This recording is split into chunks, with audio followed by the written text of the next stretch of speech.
Le prime dosi di vaccino anticoronavirus dovrebbero arrivare in Veneto nella seconda metà di gennaio.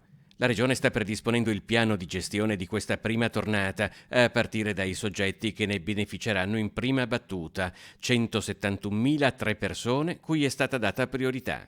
Personale sanitario tutto, quindi sia all'interno degli ospedali sia all'esterno, quindi medici di medicina generale, pediatri libera scelta, insomma tutto quello che ruota attorno quindi al sistema sanitario.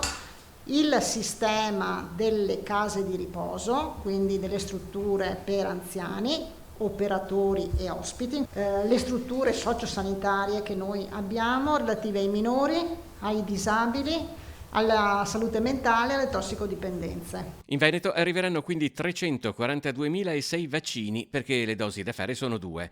Il piano della Regione si sviluppa anche dal punto di vista logistico. Abbiamo formulato quelli che sono i dispositivi di conservazione che sono in capo ad ogni singola azienda e quindi c'è anche lo specifico dei dispositivi che sono in capo a ogni singola azienda, in cui vedrete che tutte le aziende, gli ospedali hub hanno i sistemi a dispositivi a -80, quindi riescono per la conservazione. Il 23 novembre è stato raggiunto il picco di contagi a livello nazionale. Il picco in Veneto invece deve ancora arrivare, ma solo perché la regione vive una situazione diversa rispetto a gran parte del resto d'Italia. Noi avevamo previsto che fino alla fine del mese ci aspettavamo una crescita dei ricoveri.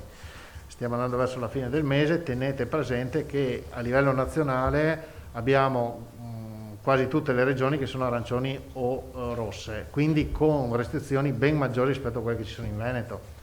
Come diceva il Presidente, una per tutte il fatto che non si può uscire dal proprio comune non è esattamente quello che sta succedendo in Veneto.